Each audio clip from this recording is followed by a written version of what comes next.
Did somebody order a watermelon? Yes, here's your watermelon. Anything else you need? Actually, I need a pumpkin. Now she wants a pumpkin. Alright then. One pumpkin coming right up. Great. So I went and did a whole bunch of side quests off on my own time. But I left one to do while recording, Which job should which is I give you Lighthouse first? Lady's Wrath. I've got another job from that seafront postman. Apparently some cranky old lady is giving him trouble. I wrote down the client's location on your map, so head over there to get the details. Hopefully this is funny and worth doing.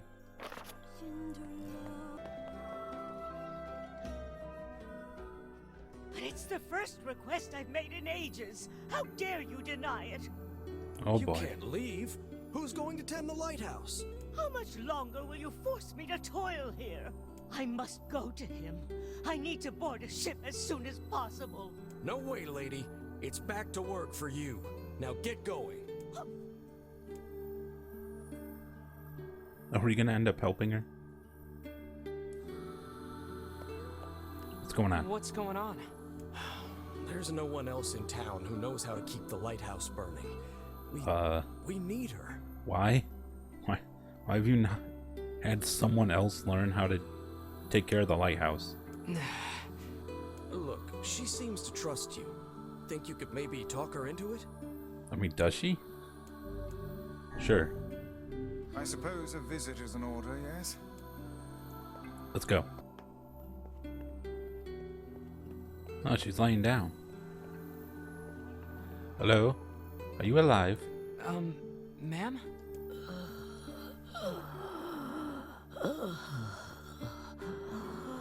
Well, she's dying. Let's be on our way. No. As I feared, it's the black straw. Shut In the... an advanced case at that. That's interesting. So that's the illness she kept mentioning. Oh, you. I suppose you want to tell everyone about my illness, hmm? Well, don't. I don't fear death. I've lived long enough and I'm weary of it. I'm weary of being alone. But though I don't fear death, I do have one regret. I wanted to see my love one last time. I've spent 50 years working the lighthouse for these people, and now they won't let me leave. I just want to see him. It is kind of messed I up. want to board the ship that will take me to him. Oh, cruel world. So it's a dying wish now, is it? We should help her out, Vice. We've better things to do than stay here and operate a lighthouse. You'll have to convince the villagers to help. Come on, let's start with the postman. It's pretty dumb of the villagers to never have someone else learn how to take care of the lighthouse.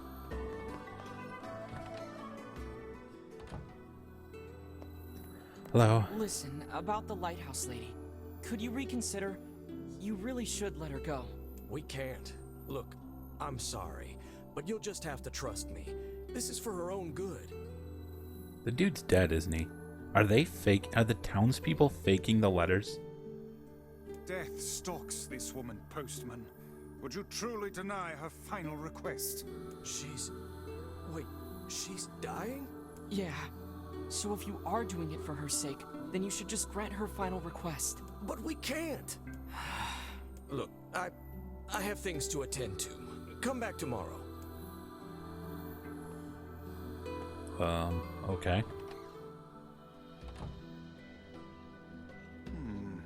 Methinks the postman is hiding a secret of his own. I suggest we go back. I have a feeling we might discover something. Go back as in back in here? I can't believe she's going to die. I suppose there's no need for this now.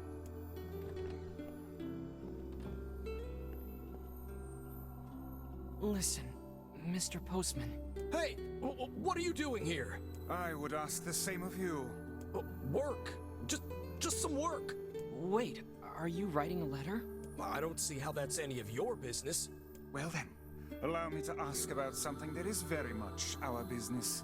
Why are the old lady's letters, and only her letters, postmarked from this very office? What? Well, that's because, The other deliveries bore postmarks from locales far and wide. What are you getting at, Vice? A woman was not receiving letters from a lover in some far-flung land. They were penned by the hand of someone in this very town. Well, crap. So they are faking letters. Or is the postman the lover? Go to the back room. There's something there you should see. Okay. There we go. What's this? They're letters. Yes, and a rather sizable bundle. Postman's parcel. They were all written by the woman in the lighthouse. And Oh, those you are never her thought letters. to deliver them. I couldn't. Not anymore. Here, look at this. It's a death notice. Ah. For true love, I presume. So he was dead. Then who sent the woman all those letters? I did. What manner of cruel hoax is this? I didn't mean for it to be cruel. None of us did. The whole town agreed to help. So you're all in on it? Those letters kept her going. They gave her hope. She believed her love to be alive in a foreign land somewhere, and we couldn't bear to tell her otherwise. So we just kept the lie going. It started with my father some 50 years ago. Are you 50 gonna keep fucking lying years? to her? They've been lying to her for 50 years? What? Yes. The truth can only cause her pain. Are you sure she's better off this way? It's not a very happy truth now, is it? What about her final request? I don't know. How should I know? I'm just a damn postman. I don't know what to do anymore. What's the best thing to do? What's the right thing? I mean, you should have just told her 50 years ago. Here, I have a new letter. And then trained someone else to take care of the lighthouse. It says that her love is coming, but that the journey will be long. It tells her to wait. You wish us to deliver another letter filled with lies? You uncovered our town's deepest secret like it was nothing. I don't think that's an accident. Look, I've told you what I think. Deliver the letter or tell her the truth. It's up to you. I'm all about the truth. Let's go. Oh man, this is tough. What do we do, Vice? What do we do? Calm yourself, lad. There's no need to get in a froth over a problem of someone else's making. It's hard to believe the entire town was lying to her. I wager their intentions were good. Elsewise, they would not have carried on with the ruse for 50 years. It also explains why they tasked her with keeping the lighthouse running, so news of her love's demise would not reach her. Maybe that really was the kind thing to do? I don't think so. Should have just told her 50 years ago. She would have grieved, had time to get over it, moved on with her life, maybe found someone else. But now it's way too late.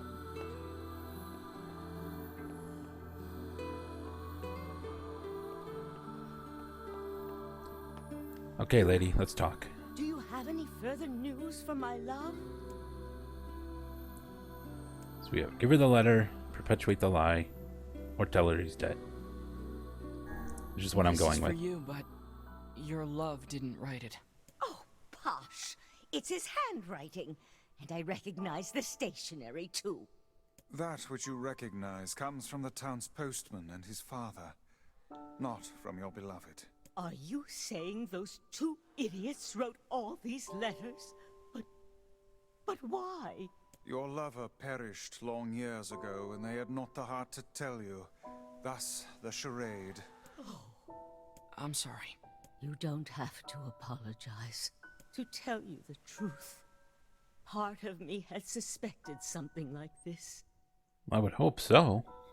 After 50 years? But it's hard to hear a secret thought finally spoken aloud. I think I should be alone for a while. I'd like to ask, I want you to forget we ever had this conversation. The entire okay. town has worked on this story, and they did so to make me happy.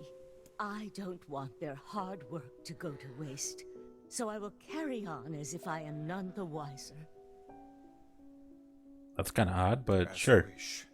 Please, tell the postman. Thank you. We will.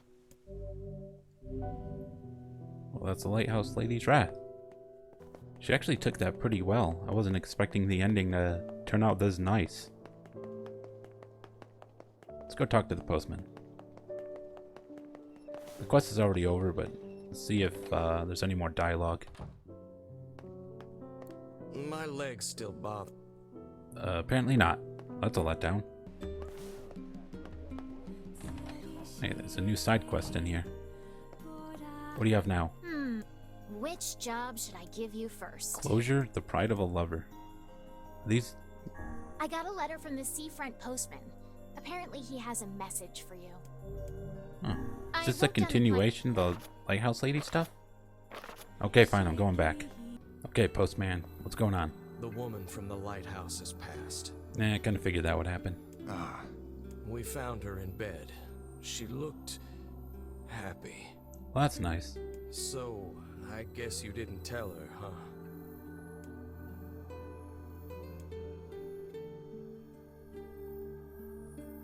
Interesting, I have an option to tell them whether I told her or not. I mean, let's just do it. Actually, I told her the truth. Thank you. I think you did right. Hard to believe she's gone. I always figured the old girl would outlive me. I hope our plan was right. I hope it made her happy in the end. Well, she did seem to find some comfort in the fact that the Did we do town... the right thing? Was she happy? I do not know. None can say what true happiness is. Humans, and perhaps even magical tones, are far more uncertain creatures than we know. Anyways, Yeah, I guess. like I was saying, she did seem to find comfort knowing that the town was lying to her to make her feel better. And she did seem to like that. Ah yes, the Forest of Myth. That's where we're headed next. Need some work done on your weapon? Okay. Can upgrade Beast Bane. Do it. Use another 20 iron ore, another complex machine, and machine oil. Could upgrade Moonrise, but I don't care. Come back. Tell you, Wardrift. Just run up here and be like, shh. Alright, to the Forest of Myth. Drifting on my board. It sure is quiet here. Such silence bodes ill. There's trouble on the way. I'm certain of it. You know, Guess I can save. a little optimism now and then wouldn't hurt, Vice. Such cheek. You have literal tree houses. Cannot enter. What's this person have to say? First I grab item. Press wrong button as usual. Okay. Hello. Okay. Beware the words. The words? What do you mean? Contagious words. Is that some kind of reference to the Black Scroll? Those who dream. Those who dream of dreaming? Those who dream? Hold a moment. Why is this There's a text box so strange big? sensation in my mind. Why is his voice rose in a quizzical way? It is not quizzical. What is What's this? going on? Villager's body shuddered as he slowly opened his eyes. Perhaps we should start by asking this man. Who are you? We heard something happened to this village, so we came to see if we could help. Mayor stared at Shimerin in Vice. You can speak to me. I must have caught you in my dream. In your dream? The heck is happening? Mayor explained, in the past weeks, a mysterious disease called the Death Dream had spread across the Forest of Myth. Those who caught it were cursed to fall asleep and live forever within the world of their own dreams. I mean, it sounds kind of nice. Reality sucks, after all. The village mayor had determined the Death Dream was spread from person to person by spoken words, but before he could learn more, the disease took him as well. Now we have an even bigger text box. Weiss stared at the mayor, his mouth twitching slightly. Now see here. Are you saying that we have been absorbed into your dream? Well, yes. I think you have. In other words, we've caught the death dream? Before the mayor could confirm Shimerin's suspicion, Weiss exploded with rage. Ridiculous, preposterous, completely unfathomable on every conceivable level. I don't even recall falling asleep. That's just how the death dream works. Though polite, the mayor was clearly trying to brush aside the book's remarks. My remarks are not to be brushed aside, fool. It's like we're just reading the script for the game, but with voice acting. The mayor twisted his mouth into an embarrassed grimace, then quickly changed the subject to who Shimerin had seen and what they had discussed since coming to the village. Something there must have caused you to enter my dream. A certain conversation, a specific word, something. Shimerin and Weiss racked their brains but could find no easy solutions.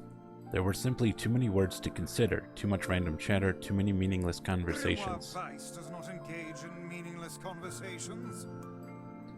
The mere suggestion that Weiss chose his words carelessly seemed to sting his It pride. does not seem to sting my pride, you bloated gasbag of a narrator. It has demolished it utterly. Irritated, Weiss looked skyward as if searching for answers in the heavens. I was doing no such thing.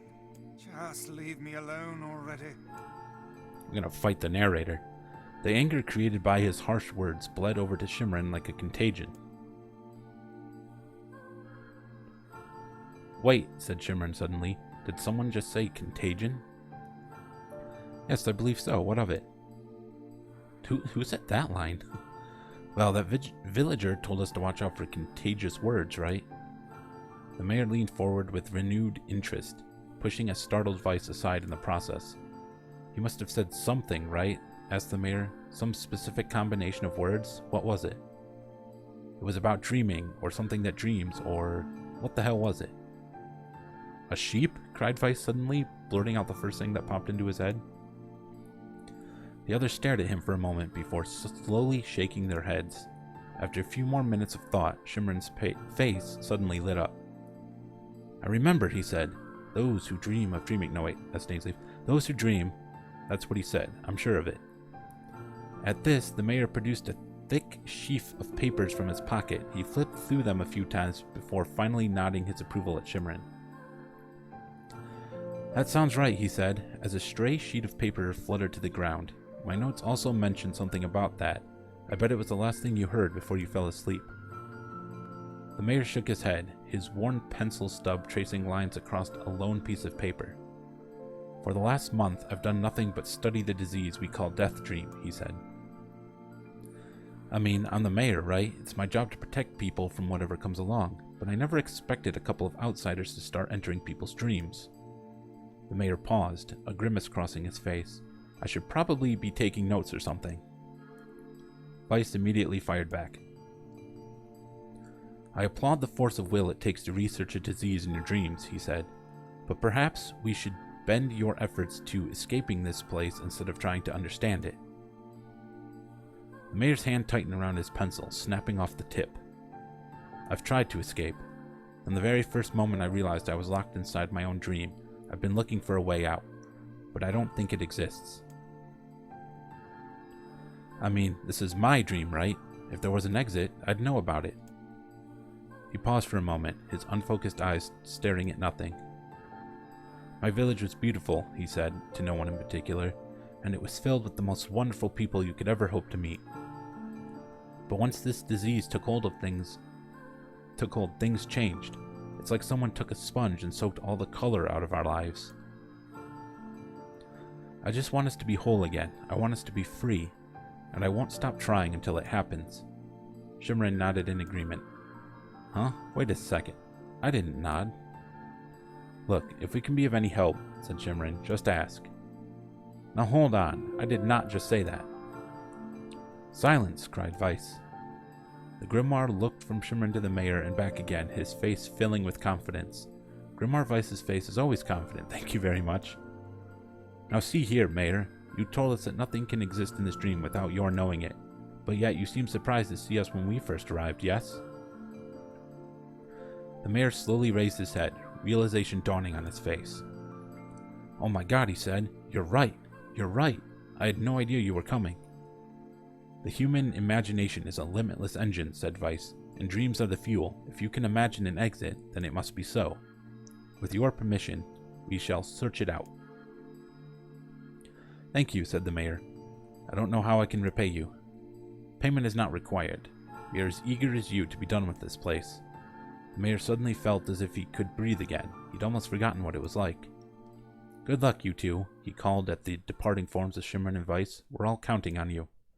By the way, where is, Kaine in all of this? As Shimerin slowly faded into the misty forest, the mayor was struck by a sense of deja vu. I saw this man once before, he thought, but where? Shimerin's mood darkened as he trudged through the forest. Hours earlier, when the beauty of the place was still a new thing, he'd been confident they could get in, find the exit, and be home in time for dinner.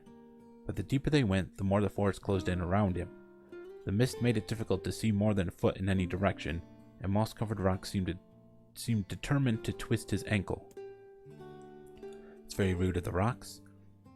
More than once he'd been forced to steady himself on a rough bark of a tree, and his hands now left small trails of blood on everything he touched.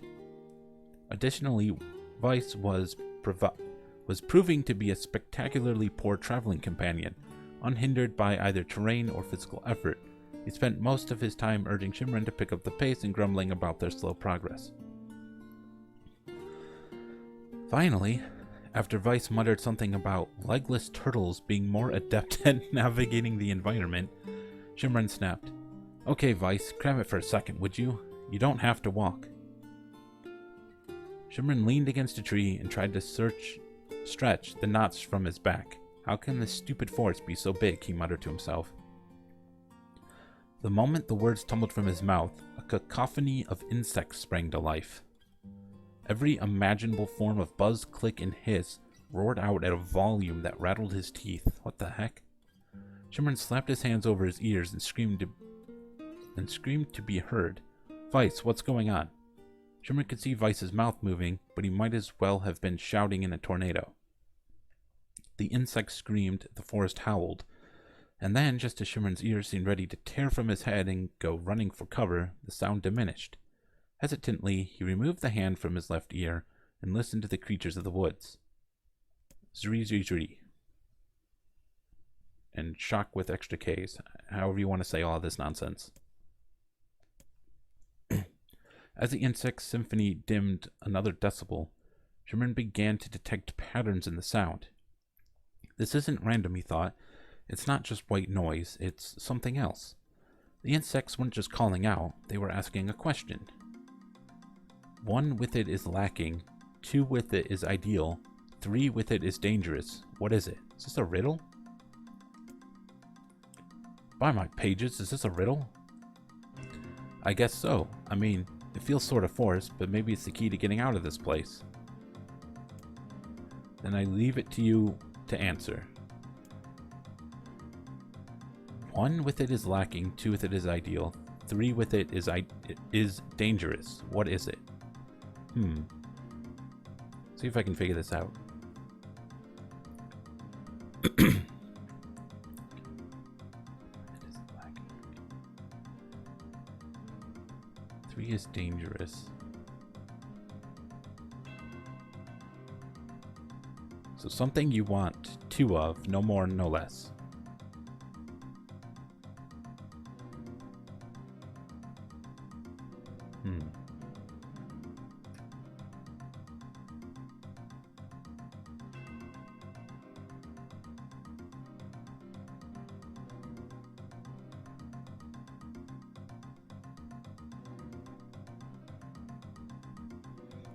I feel like there's any number of things this could be, really. Answer is a secret, a seesaw. How should I know? I guess a seesaw makes sense.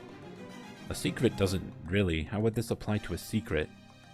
But a seesaw, yeah, with one person there's, nothing really happens. With 2, it works as intended, and with 3, someone's probably going to get hurt. So let's go with that. Something that's ideal with 2 people, but dangerous with 3. It's a seesaw. Vice's mouth flew open, but before he could say anything, the words suddenly shifted into whatever all this says. When Shimerin came to, he was once again surrounded by the sounds of insects. The cries of the insects were creating words he had heard somewhere before. It's the riddle again. Okay, so was seesaw not the answer? Let's just say, how should I know? This is just the same thing.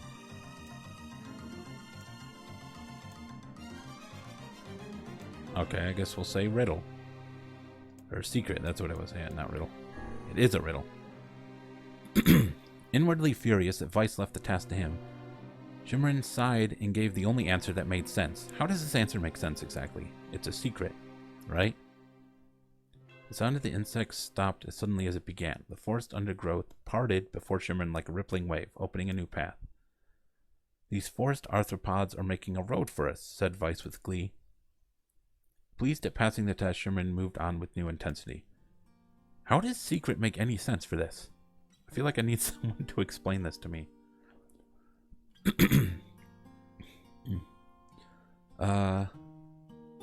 Where am I? The path offered his body relief from the undergrowth, but gave even greater cheer to his mind. As long as they were on a path, their journey had a purpose. I guess the forest had accepted us, huh? Said Shimerin after a bit. Vice spun around to face his companion. Do not mistake the will of the forest for some happy pet you can suddenly befriend. We have no idea where the path leads. As Vice finished speaking, the pair turned a corner and found themselves facing a clear forest spring. Smiling, Shimerin picked up a small rock and sent it skipping across the surface of the water. Good heavens, said Vice. His surprise was understandable. Each time the rock struck the surface of the water, a musical note rang out. When the rock finally stopped moving and sank to the bottom of the spring, the ripples it left behind came together to form words. I entered through the window, but break no glass. Sunlight? When night falls, I vanish. What am I? Yet sunlight. That's super obvious.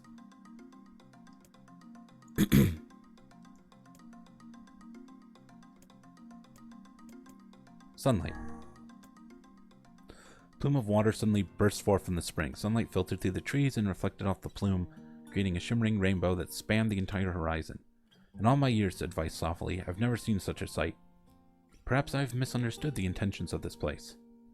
Hey, look, cried Shimerin, awaking Vice from his daze. There's a house or something over there. Glancing in the direction of his friend's extended hand, Vice saw a small cottage nestled among the trees. That's weird, isn't it, Vice? I mean, who would build a house all the way out here? Shimerin walked over and pounded on the door. After a minute of solid banging, the door cracked open and a small man peered out. His body was cloaked from neck to toe in a large black cape, while his face was obscured by mist. Okay. Began Shimerin, but before he could get any further, the cloaked man held a hand up and began speaking. I have 4 legs in the morning, 2 at noon, 3, but end the night with 3. What am I? So we're getting another riddle, and this is a classic riddle I've heard a million times. It's a person.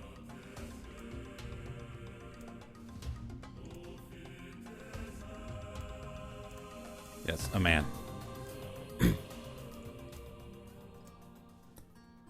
So with that, the man flung his garment aside, revealing his true identity. You're the mayor, cried Shimerin. The small man slowly shook his head. I am not the mayor, you know. Now listen to my words. Long ago, I saw a version of you that was not yourself. Sorry, what's that mean? It will make sense in time.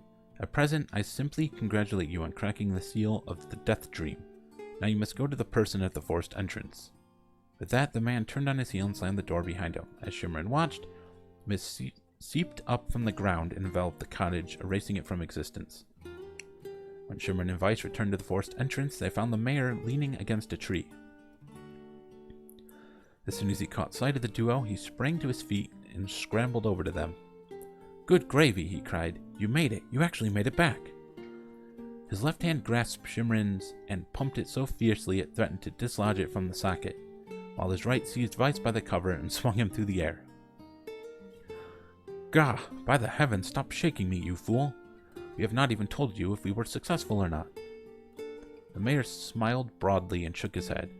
I'm just happy you're alive. I didn't think I'd ever see you again. Shimerin withdrew himself from the mayor's eager handshake with a slight smile. We broke the Death Dream seal, he said. At least I think we did. The mayor's face beamed as Shimerin filled him in on the details. When the tale was done, the three of them laid down on the forest ground and fell asleep. Okay, we're just sleeping on the ground. That's nice. Shimerin cocked his head. Okay, hang on a second. This is crazy. Would we just lay down and go to sleep? Cease your endless prattle and go to sleep, fool. Fighting against the rules of this place is futility itself. Shimerin and the mayor obediently reclined atop the grassy earth. Have you forgotten, continued Vice? It is words that control the Death Dream, words that allow us to move from place to place. No matter how unnatural they seem, the words are absolute. Therefore, if the words tell us to sleep, then sleep we shall. And once again, the story will continue. With that, the trio found their eyes growing heavy, their breath slowing. This is the first time, began the mayor, the first time I have felt tired since I was imprisoned here. His words cut off by a loud, long yawn, and he remembered nothing more. They might have slept for an hour or a year. When they awoke, things had a slightly more real quality to them. The mist felt thicker, the leaves greener. It was clear they had awakened from their dream. Oh, the text box is getting smaller again, thank gosh. Shimerin shook the mayor's shoulder gently. Good news, he said. I think we made it. Oh wow, said the mayor in an awed voice. We did it, I'm back. He blinked, and then again, as if not quite believing the sight before him. You two have no idea how much this means. The Death Dream was spreading through our village, and I wanted to, well, I thought I could figure out how to stop it. But I guess that wasn't the case. I must have caught the disease and became trapped in my own dream. The mayor started to stand, then collapsed back to the earth. He stared at his legs as if trying to remember how they worked, then glanced at Shimerin and shrugged. Without a word, the young man reached down and pulled the mayor to his feet. Real life may take some getting used to, he said the mayor, as a wry smile crossed his lips. You shall relearn in short order, I am sure, said Vice. For now, you should return to your home and rest. No, said the mayor, swaying on unsteady feet. No, I can't. Some of the villagers are still trapped in the Death Dream. I have to save them.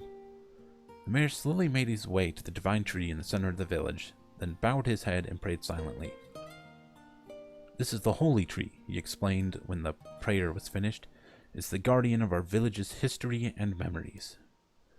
Superstition will only make our mission harder, muttered Vice. We should not put our faith in the gods. The mayor shook his head. Not the gods, the words. Legend says that our tree is home to a powerful magic known as a sealed verse. Oh, you don't say. Shimerin and Vice could not contain their surprise. It seemed a goal had been found in the most unexpected of places. I say, muttered Vice, this is certainly a stroke of luck. As the three of them said their goodbyes, Shimerin mentioned the strange man who had given them the third riddle and the mysterious words he had left them with. I once saw a version of you that was not yourself, muttered the mayor. What in the world does that mean? Lost in thought, he stared into space for a long moment. You know, he said softly, this is going to sound odd, but I had a feeling I'd seen you before too. Shimerin tried to keep a straight face and failed, but the mayor didn't seem to notice. Deja vu, right? Anyway, I figure it's just some kind of illusion created by the Death Dream. It probably doesn't mean anything. Shimerin gave the mayor a nod and a smile, but inwardly his thoughts were racing. There's something wrong about the mayor and his words. And what exactly is going on here? That riddle would prove to be the most difficult one of all. Oh, thank you so much. We have voice acting Now I back. can finally return to a normal life. This is one of the most bizarre diseases I have ever encountered. I know. That's why we have to help the other villagers, no matter what. Obtain dark execution. Summon spikes from the ground to impale enemies. Okay. For a sealed verse, that didn't take much effort. Yes, all a touch too easy if you ask me. Are you kidding me? All that talking was killing me. It's almost as if someone was guiding us to this village. Don't overthink advice. Can I go in your house yet? How much room do you even have room for like a bed in here? How much room could possibly be in there? Now I can finally... This is one of... I know. Okay, after all of that, I think I'm just gonna go save.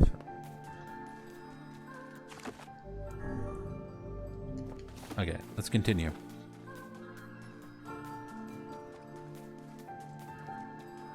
Got some people here. I'm gonna break your box first. Oh. Okay, hello. This person must be dreaming too. It would appear that way, yes. Enter their dream? Sure. I'd say I'm very excited see what to happens. go back there. Perhaps you should spend less time complaining and more time getting on with the mission. Yeah. Oh no. I breathe air scented with death and resist the urge to laugh, for I know it will sound like the words of a madman. How long have I been in this fresh hell? My box, my prison, is tucked beneath a stairway in a long unused catacombs of some infinite castle. Outside I hear the sounds of a funeral dirge that plays without end. Light has no place here. Wind is a forgotten friend. I pray for death to come, but he forsakes me. Time passes, and eternity slips by in a single tick of the clock. Someone knocks on my prison. Anyone there? I hear an unfamiliar voice say. My savior! I claw at the door of my jail, embedding thick splinters under my ragged nails. That's gotta freaking hurt. What the? I scream for help. I laugh. I sob. Surely this is a product of my addled mind. Surely it cannot be true. Help me, I cry. For the love of all the gods, help me. And possibly I hear the sound of a lock being torn out and falling to the floor. To the floor. As the door slowly creaks open, I have just enough time to see a silver-haired boy in a floating book before the light pours inside. My eyes, accustomed to blackness, explode with pain, and I'm forced to turn away. Who are you? I ask, shaking my hands, covering my face. Or just shaking hands, covering my face. How have you come to... Let me just read this whole line over. Who are you? I ask, shaking hands, covering my face. How have you come to this place?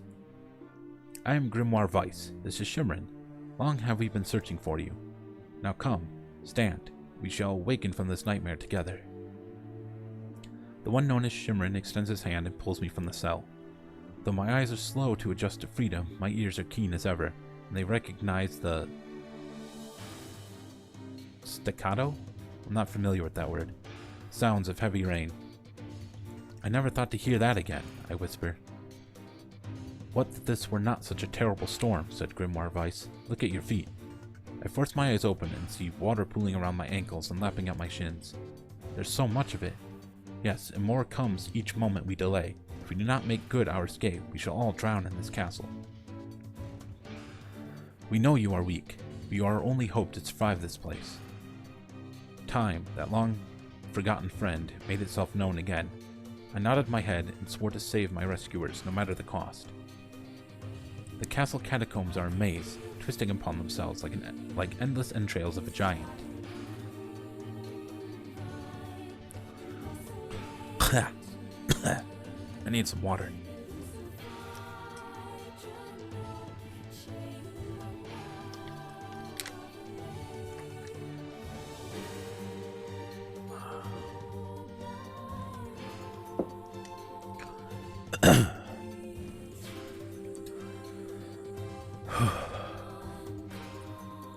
I squint down the dim corridors and proceed north. Oh, I have to choose this. At the end of the corridor, I find a row of 20 gorgeous canopied beds resting atop a carpet of velvet. All are covered in a thick layer of dust and cobwebs. Searching for the door to the next room, I come upon a shapeless mass of gray matter. It has been shoved against the side of the wall, and despite my fever, I think I see the outlines of a door just beyond. When I reach out a finger and touch a piece of the mass, it turns to dust and drifts away on the wind. Realization slowly dawns, and I fall to my knees and weep. Corpses. I face a mountain of charred and crumbling corpses. I look from it to the beds and back again until the horror dawns full upon me. Someone has piled these bodies into a tower and set them ablaze. Whether they are alive or dead, I do not know, and sanity will not permit me to consider the proposition further. I make a sound, whether scream or laughter I cannot be certain. Then my mind grants me merciful blackness, and I find myself opening the door and leaving the most terrible of rooms. I squint down the dim corridors and proceed east. North. More north. At the end of the path, the waters rise to my waist, exhausting me both physically and spiritually. I pray that this is the way out. Eventually, I can stand the sight of the waters no longer, and so turn my eyes upward. Imagine my surprise when I see a series of paintings hanging on the faded plaster wall. Each depicts a person in the prime of life, clad in clothing of the highest quality. The styles, however, are strange to me, leading me to believe that these people had lived long, long ago. One subject wears an outfit that particularly catches my eye. It is constructed of a thin, breezy cloth and decorated with a motif of flowers and birds, while encircling the figure's waist is a leather belt of the most perfect construction. It is a stunning costume, even by modern standards. As I gaze at the portrait, I am struck by a desire to touch it with my own hands. Yet, as I extend a single finger to the painting, I am gripped by a most unpleasant feeling. Staring closely at the image, I see it bend and warp into the shape of another figure. Finger. Something behind the picture is pointing at me. Is it another person? A fellow inmate trapped for eternity in this place? I cannot let it pass, and so I seize the portrait with both hands and throw it into the water. The wall is hollow behind the painting. Inside, I can just make out a body. Whether or not this is a prisoner, there would be no rescue. The poor soul is long dead. Scraps of clothing lie on the floor Scraps of clothing lie on the floor around the bones. Only a small amount of the fabric has survived, but it features the same delicate designs that were depicted in the portrait. I have been admiring a row of corpses blocked from view by portraits of each victim at their pinnacle. Enough. Shielding my eyes, I paddle forward through the water. I squint down the dim corridors, go south, go east.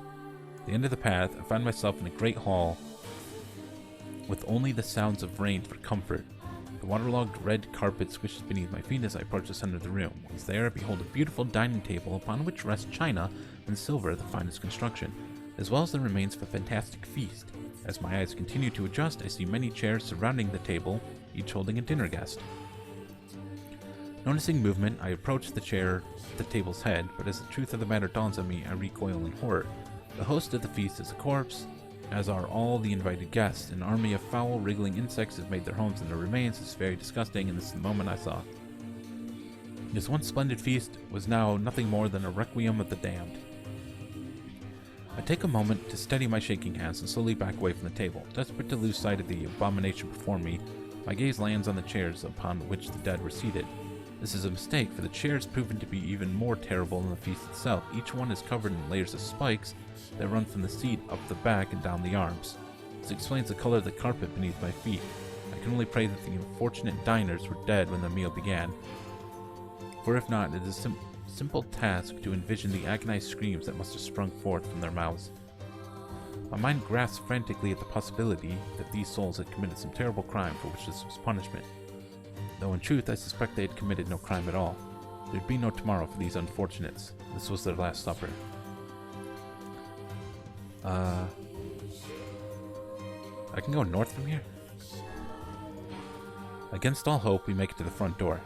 Break it down, someone cries, and so I give myself to the effort.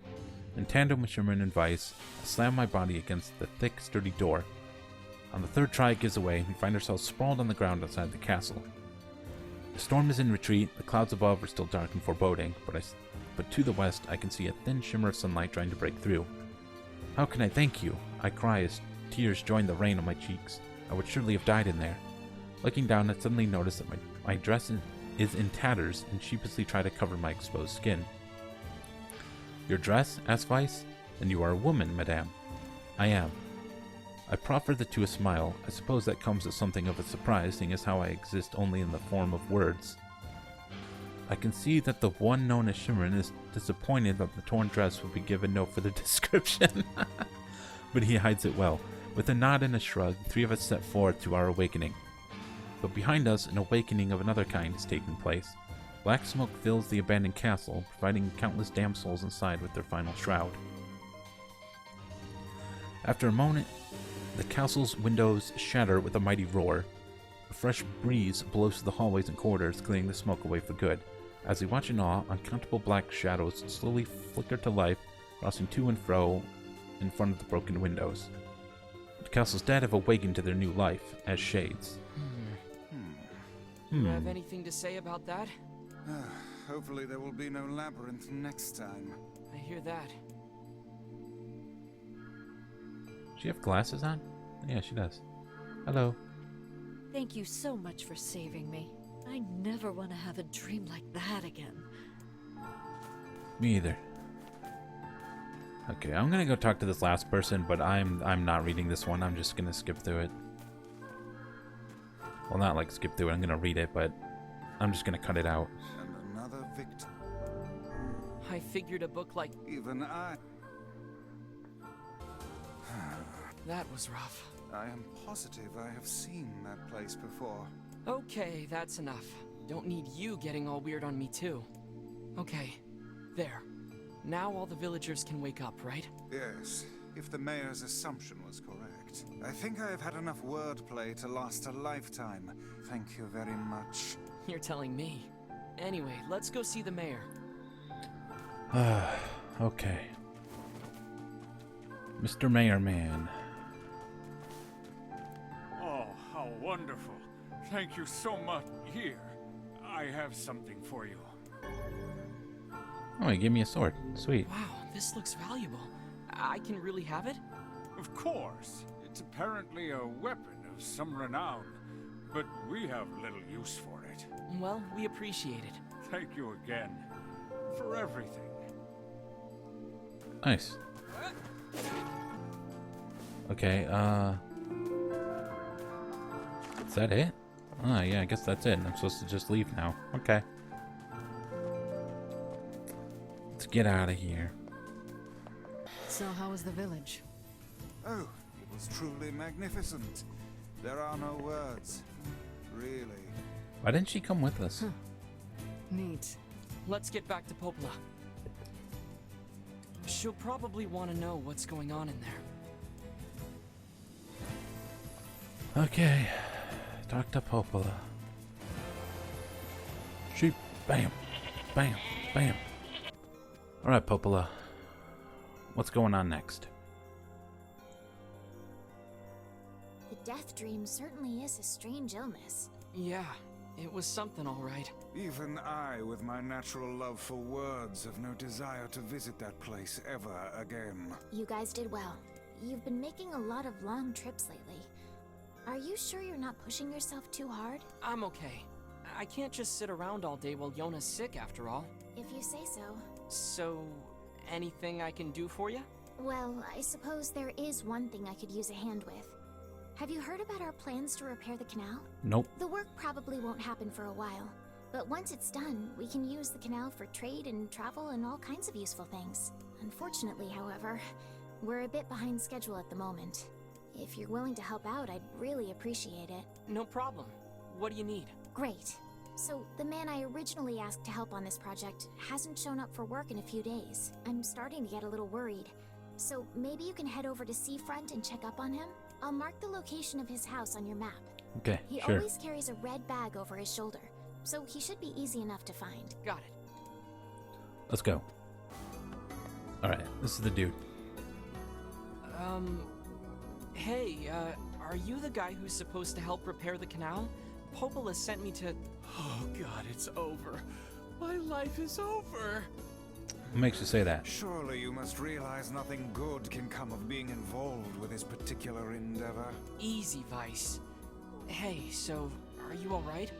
What happened? It's my wife. She left home a week ago and hasn't come back. Oh. I'm so worried I can't even focus on my work. Oh, my that's sweet not good. dumpling, where are you? Oh, that's terrible.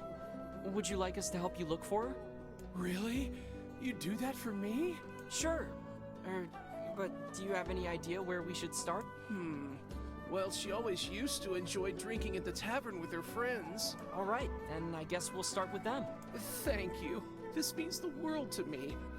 Oh, and by the way, my wife always carries a red bag, just like mine. If you mention that, it might ring some bells. Okay. I've met some odd couples in my day, but none who felt the need to wander about flaunting matching luggage. That's kind of cute. You need to get with the times. Coordinated outfits are all the rage. Plus, these bags are special. We bought them for our anniversary. But now my sweet dumpling is gone. And it's all my fault. Okay. Just stay calm. We'll go look for her, all right? You sit tight. Don't worry, buddy. I'll find out what happened to I'm her. willing to bet that man knows more about his wife absconding than he's letting on.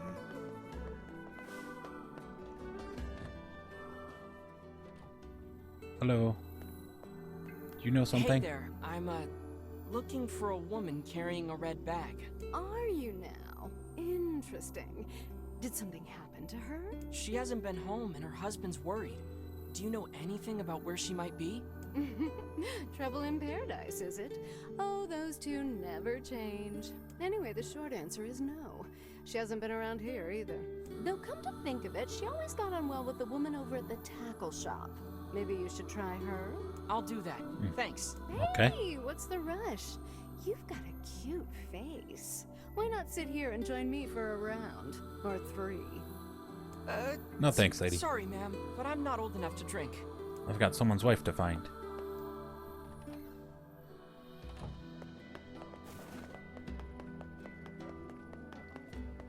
Hello.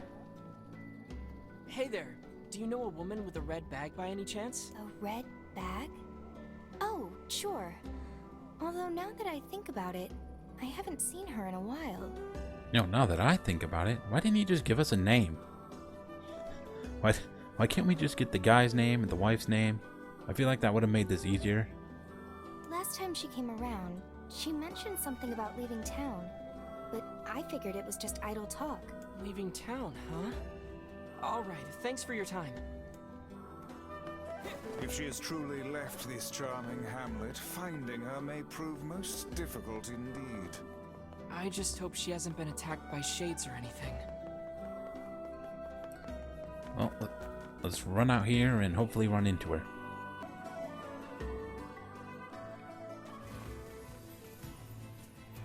Let's go, boar. We're on the hunt.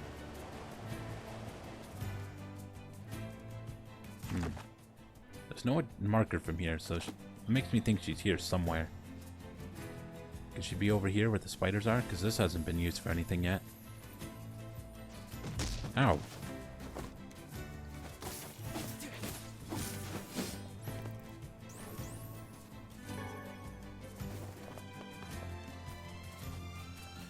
Hello. Is there a lady here?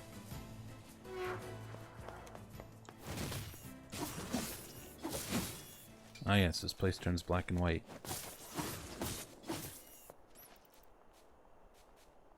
And loses all the music. What the heck? Hey. What are you doing up there?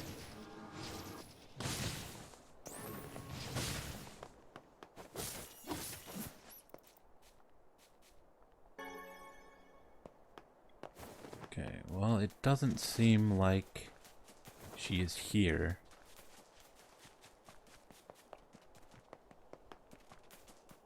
Yeah, nothing. Okay.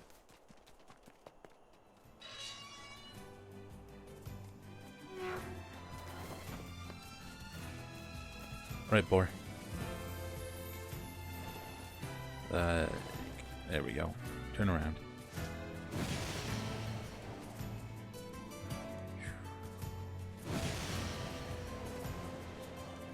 Oh, you have a shade.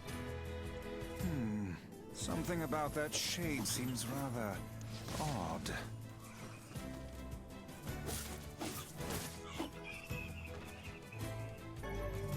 Obtained red bag. Hey, look at this. It is identical to the red satchel carried by the man who sent us on this mad quest. Perhaps it belongs to his spouse. Oh no. Do you think the Shades got her? I fear it likely, lad. I sense no other activity in the immediate vicinity. We were too late. Well, this is terrible. What are we supposed to say? However difficult it may be, we've no choice but to tell the man the truth. You know, this is the second time we found a Shade carrying someone's personal item. If a Shade showed up and attacked and killed the person, why would it take their stuff? I'm getting the feeling that people are turning into Shades, not being killed by them. Okay, let's head back. Okay, buddy. Hey, did you find my sweet dumpling? We didn't, but we got this off a Shade. Oh no, this is hers. So our fears were correct. Oh God, how could this happen to her? This is all my fault.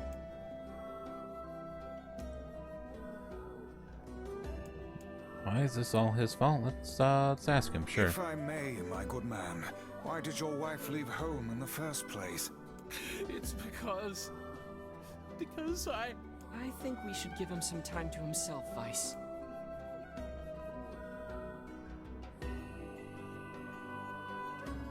Who's this? Honey, I'm home. Wait, what? Good heavens, you're a wreck. What's wrong? Is this the wife?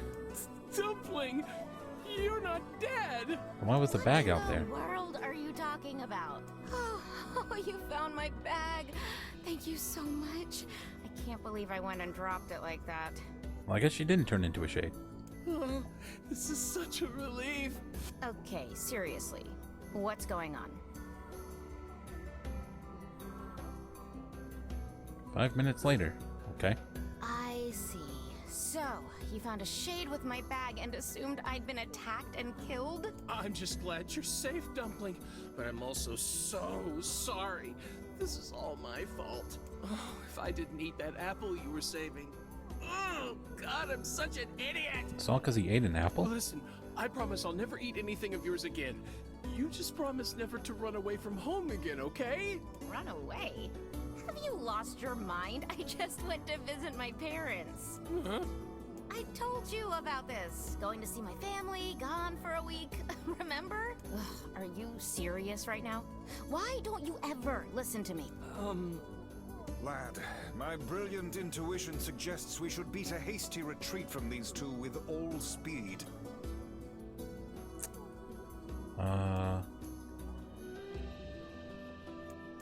Stick around and listen, sure. I can't believe you didn't listen to me, and you ate my apple. Ugh, you are the absolute worst. What? Oh, like you're some perfect angel. You didn't even care enough about our anniversary to hang on to your bag. You, kid, I'm right about this, yeah? If anyone's wrong here, it's my wife, right? Wait, you're asking me? I have to choose one of them? Well, I guess I go with the husband then. That has nothing to do with him eating the apple, though. I don't even know what that's about. It's just an apple. But just because, like, he was the one going nuts and overreacting when she was just visiting her parents. Well, you shouldn't have eaten your wife's apple. But I was hungry, and it was just sitting there. Look, I'm glad you went looking for my wife and all, but that was low, friend. Low. Did I cross a line there?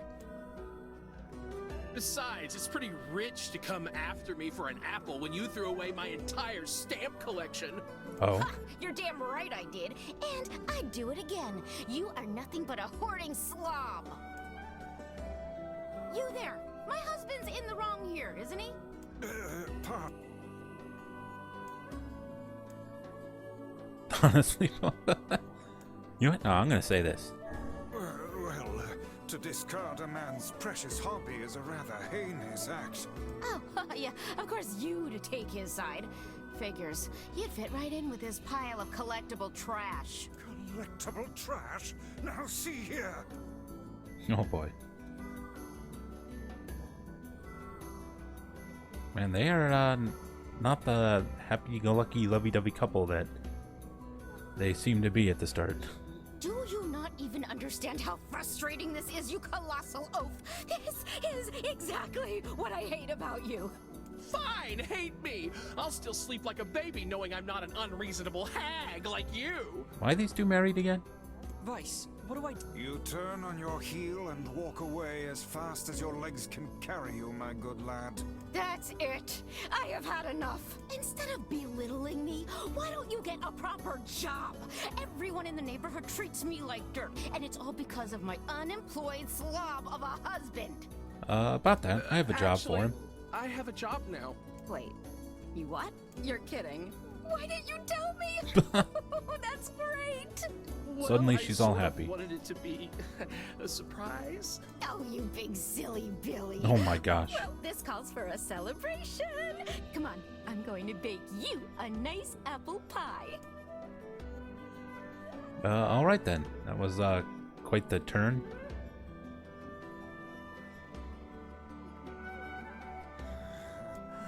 I have no idea what just transpired, but it has utterly exhausted me. Well, looks like they made up, so all's well that ends well? In the course of all that madness, I have forgotten why we even came here in the first place. Oh heck, the canal! We need to ask him about the canal! I mean, he seems to know about his job. He just mentioned it. I can't thank you enough for all your help. Sure, but listen, we need to talk to you about the canal. All right! That's why you came here in the first place, huh? Well, now that my love life is rolling in clover again, I'd be more than happy to get going on the canal work. Okay, I guess that's it. That was exhausting. Tell me about it. Anyway, let's go give Popola an update. The couple with the red bags were a strange pair indeed. It boggles the mind to think their relationship can persist despite such intense squabbling. Well, they looked pretty happy in the end, at least. Maybe the secret to living a happy life is sharing your feelings, even when they're sort of mean and weird. If you adopt such a strategy, I may leave for groceries one day and never return.